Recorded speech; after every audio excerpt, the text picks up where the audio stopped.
Recording by Colleen McMahon. Come Into My Brain by Robert Silverberg.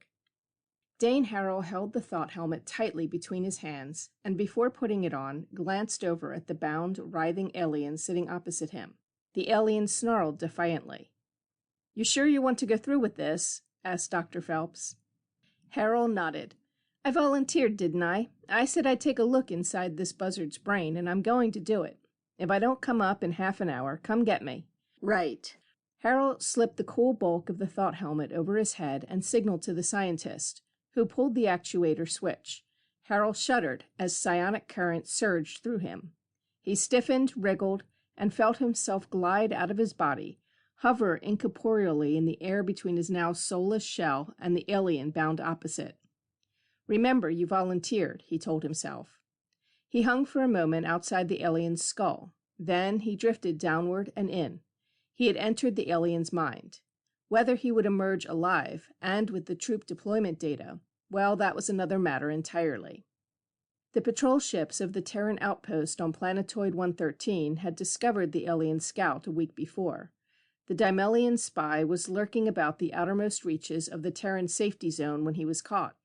It wasn't often that Earth captured a Dimelian alive, and so the outpost resolved to comb through as much information from him as possible. The Earth-Dimel War was 4 years old. Neither side had scored a decisive victory. It was believed that Dimel was massing its fleet for an all-out attack on Earth itself. Confirmation of this from the captured scout would make Terran defensive tactics considerably more sound. But the Dimelian resisted all forms of brainwashing until Phelps, the base psych man, came forth with the experimental thought helmet. Volunteers were requested. Harrell spoke up first. Now, wearing the thought helmet, he plunged deep into the unknown areas of the Dimelian's mind, hoping to emerge with high-order military secrets. His first impression was of thick gray murk, so thick it could be cut. Using a swimming motion, Harrell drifted downward, toward the light in the distance. It was a long way down. He floated eerily in freefall. Finally, he touched ground. It yielded under him spongily, but was solid. He looked around. The place was alien. Coarse, crumbly red soil, giant spike-leaved trees that shot up hundreds of feet overhead, brutal-looking birds squawking and chattering in the low branches. It looked just like the tridym solidos of Dimel he had seen. Well, why not? Why shouldn't the inside of a man's mind, or an alien's for that matter, resemble his home world? Cautiously, Harrell started to walk. Mountains rose in the dim distance, and he could see glittering on a mountaintop far beyond him the white bulk of an armored castle. Of course, his imaginative mind realized at once that here was where the Dimelian guarded his precious secrets. Up there on the mountain was his goal. He started to walk. Low-hanging vines obscured his way. He conjured up a machete and cut them down. The weapon felt firm and real in his hand, but he realized that not even the hand was real. All this was but an imaginative projection. The castle was further away than he had thought. He saw this after he had walked for perhaps 15 minutes. There was no telling duration inside the alien's skull either, or distance. The castle seemed just as distant now as when he had begun, and his 15-minute journey through the jungle had tired him. Suddenly, demonic laughter sounded up ahead in the jungle, harsh, ugly laughter. And the Dimelian appeared, slashing his way through the vines with swashbuckling abandon. "Get out of my mind, Earthman!" The Dimelian was larger than life and twice as ugly. It was an idealized, self-glorified mental image Harrell faced. The captured Dimelian was about 5 feet tall, thick-shouldered, with sturdy, corded arms and supplementary tentacles sprouting from its shoulders. Its skin was green and leathery, dotted with toad-like warts. Harrell now saw a creature close to 9 feet tall, swaggering, with a mighty barrel of a chest and a huge broadsword clutched in one of its arms. The tentacles writhed purposefully. "You know why I'm here, alien. I want to know certain facts, and I'm not getting out of your mind until I've wrung them from you." The alien's lipless mouth curved in a bleak smile. "Big words, little Earthman. But first, you'll have to vanquish me." And the Dimelian stepped forward. Harrell met the down-crashing blow of the alien's broadsword fully. The shock of impact sent numbing shivers up his arm as far as his shoulder, but he held on and turned aside the blow. It wasn't fair. The Demelian had a vaster reach than he could ever hope for. No, he saw there was no reason why he couldn't control the size of his own mental image. Instantly, he was 10 feet high and advancing remorselessly toward the alien. Swords clashed dangerously. The forest birds screamed. Harold drove the alien back, and the Demelian was 11 feet high. "We can keep this up forever," Harold said, getting larger and larger. "This is only a mental conflict." He shot up until he again towered a foot above the alien's head. He swung downward two-handedly with the machete. The alien vanished, and reappeared 5 feet to the right. "Enough of this foolishness, Earthman. Physical conflict will be endless stalemate since we're only mental projections. You're beaten. There's no possible way you can defeat me, or I defeat you. Don't waste your time and mine. Get out of my mind." Harold shook his head doggedly. "I'm here to do a job, and I'm not leaving till I've done it." He sprang forward, sword high, and thrust down at the grinning Demelian. Again the Demelian sidestepped. Harold's sword cut air. "Don't tire yourself out, Earthman," the alien said mockingly, and vanished. Harold stood alone in the heart of the steaming jungle, leaning on his sword. Maybe he was only a mental projection, he thought, but a mental projection could still get thoroughly drenched in its own mental sweat. The castle still gleamed enigmatically on the distant mountain. He couldn't get there by walking. At least, it hadn't seemed to draw any nearer during his jaunt through the jungle. Hand-to-hand combat with the alien appeared fruitless. A fight in which both participants could change size at will, vanish, reappear, and do other such things was as pointless as a game of poker with every card wild. But there had to be a way. Mental attack. Perhaps that would crumble the alien's defenses. He sent out a beam of thought directly up at the castle. "Can you hear me, alien?" Mental laughter echoed mockingly back. "Of course, Earthman. What troubles you?" Harold made no reply. He stood silently, concentrating, marshaling his powers. Then he hurled a bolt of mental energy with all his strength toward the mocking voice. The jungle shuddered as it struck home. The ground lurched wildly like an animal's back. Trees tumbled, the sky bent. Harold saw he had scored a hit. The alien's concentration had wavered, distorting the scenery. But there was quick recovery. Again the mocking laughter. Harold knew that the alien had shrugged off the blow. And then the counterblow. It caught Harold unawares and sent him spinning back a dozen feet to land in a tangled heap beneath a dangling nest of vines. His head rocked, seemed ready to split apart. He sensed the alien readying a second offensive drive and set up counter-screens. This time he was ready. He diverted the attack easily and shook his head to clear it. The score was even, one stunning blow apiece. But he had recovered, and so had the alien. Harold aimed another blow and felt the alien sweep it aside. Back came the answering barrage of mental force. Harold blocked it. "Stalemate again," the alien said. "We're evenly matched," Harold replied, "but I'll beat you." He looked up at the far-off castle on the mountainside. "I'll beat you yet." "That remains to be proven, troublesome Earthman."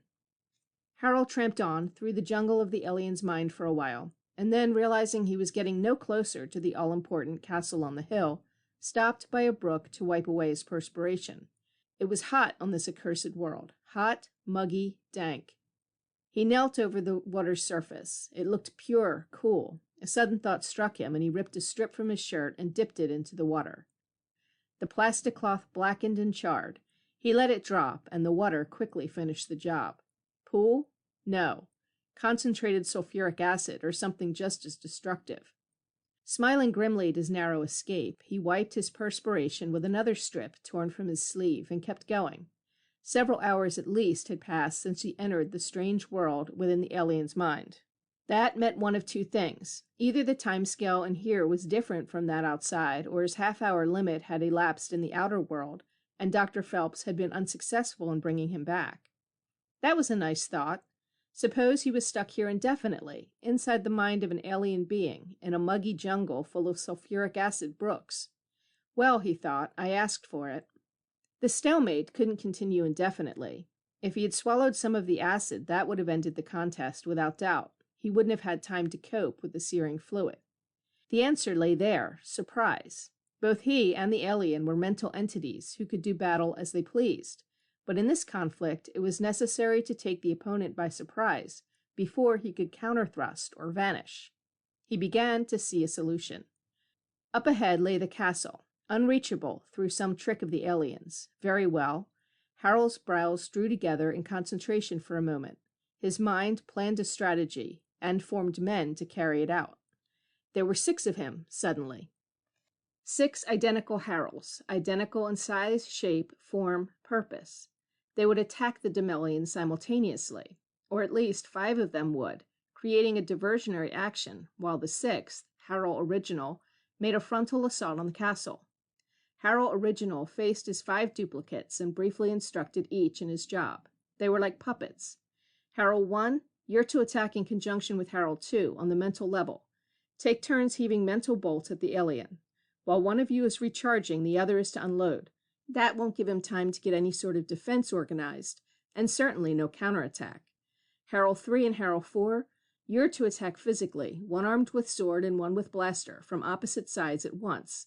That ought to keep him busy while he's fighting off the rest of you. Harold 5, your job is to serve as frontrunner, to find the Demelian and engage him in conversation while the other 4 are getting ready to attack. Make him angry, get him concerned about what you're saying. The instant his defenses drop, the other 4 of you jump in. All of you got that? They nodded in unison. Good. Meanwhile, I'll make an assault on the castle, and maybe I can get through with you 5 running interference for me. He dismissed them, and they set out in different directions. He didn't want the Demelian to find out what was up. If the alien saw the strategy and had time to create duplicates of its own, the conflict would end in stalemate again. Harold waited while his 5 duplicates went into action. Through the mental link with Harold 5, he listened as his duplicate said, "The time has come to finish you off, alien. I'm glad I found you. That acid trick almost got me, but not quite." "A pity," the alien replied. "I was hoping the ruse would finish you. It's becoming quite irritating having you in here. You're starting to bore me." "Just you wait, you overstuffed warthog. I'll have those tentacles of yours clipped soon enough." "Empty words, Earthman. You've run out of strategies. Your best course is to get out of my mind and forget this entire silly affair." "Oh no, I'll have those secrets pried out of you quicker than you think." "How?" "I'm not giving away my secrets, alien. I'm here after yours." Harold readied himself. He gave the signal. Now. Harold 1 and Harold 3 appeared. Harold 1 loosed a bombardment of mental force that shook the alien. Harold 3 dashed forward, wielding a machete. Harold 2 and Harold 4 went into action. Harold 2 following up with a second mental bolt, Harold 4 firing a blaster. The bedeviled alien looked from side to side, not knowing where to defend himself first. The scenery began to rock. The alien was going down. Harold took to the air. Levitating easily above the jungle, he found the castle and zeroed in on it. As he dropped downward, it changed, from a vaulting, proud collection of spires and battlements to a blocky square building, and from that into an armored box with a padlock. The Demelian stood before it, struggling with the 5 duplicate Harolds. Harold stepped past, through the writhing group. The Demelian's defenses were down. The secrets were unguarded. He wrenched the padlock off with a contemptuous twist of his hand. The box sprang open. Inside lay documents, neatly typed, ready for his eye. The alien uttered a mighty howl. The forest dissolved. The universe swirled around Harold's head. He woke. It seemed to be months later. Dr. Phelps stood by his side. Harold took 2 or 3 deep breaths, clearing his head.